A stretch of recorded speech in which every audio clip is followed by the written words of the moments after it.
সৰুপথাৰ মহাবিদ্যালয় কিছু সময়ৰ কাৰণে ভাৰপ্ৰাপ্ত অধ্যক্ষ থকা বিষয়টো একো নতুনত্বৰ কথা নহয় বা সেইটোৰ লগত অন্যান্য কথাবিলাক জড়িত নহয়। দ্বিতীয়তে তেওঁলোকে অভিযোগ কৰিছে যে মোৰ পত্নীয়ে যেতিয়া প্ৰমোশ্যন পাইছিল তেওঁৰ ফাইলটো ৰকেটৰ গতিত গৈছিল।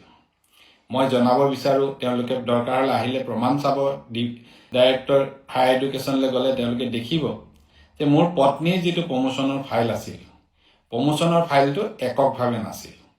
মই যিমান দূৰ জানো প্ৰায় 100ৰ ওচৰা-ওচৰি কেণ্ডিডেটৰ যি প্ৰমোশ্যনৰ ফাইল, সেই ফাইল একেলগে পাছ হৈছিল।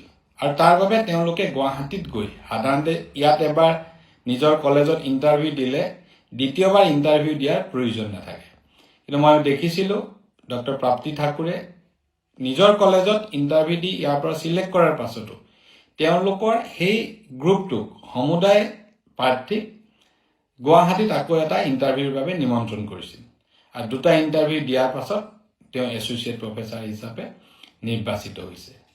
এইবিলাক কথাৰে মূল বিষয়টোৰ পৰা আঁতৰি থাকিবলৈ ভুৱা অভিযোগ উত্থাপন কৰা হৈছে।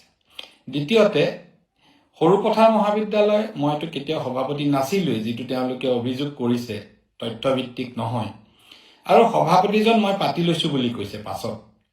সভাপতিজন মই বিধায়ক হোৱাৰ পূৰ্বে সৰুপথাৰ মহাবিদ্যালয়ৰ পৰিচালনা সমিতিৰ সভাপতি হিচাপে দায়িত্ব গ্ৰহণ কৰিছে।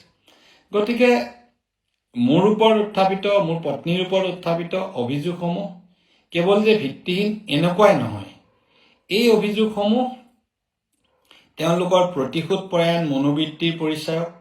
দ্বিতীয়তে, এপেক্স বেংক ৰিলেটেড কিছুমান মন্তব্য তাৰ লগত দি দিয়া হৈছে। মই আপোনালোকক জনাব বিচাৰিছোঁ যে এপেক্স বেংকত যিটো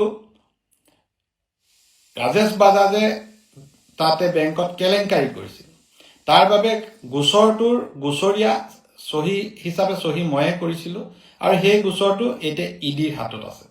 গতিকে ময়ে গোচৰ দিয়া মানুহটোক ওলোটাই মই জড়িত বুলি ক'ব বিচৰাটো হাস্যকৰ কথা। পুলিচকে যদি চুৰ ধৰিব বিচাৰে সেয়া একেবাৰে ভুল। তেওঁলোকে মূল অভিযুক্তৰ সম্পৰ্কত আজিলৈকে এজনেও মন্তব্য নকৰে। যিসকলে মোৰ বিৰুদ্ধে মন্তব্য কৰিছে তেওঁলোকে ৰাজেশ বাজাজ বা সেই সময়ৰ ব্ৰাঞ্চ মেনেজাৰক সুৰক্ষা দিবলৈ মাজে মাজে যত্ন কৰা দেখা গৈছে।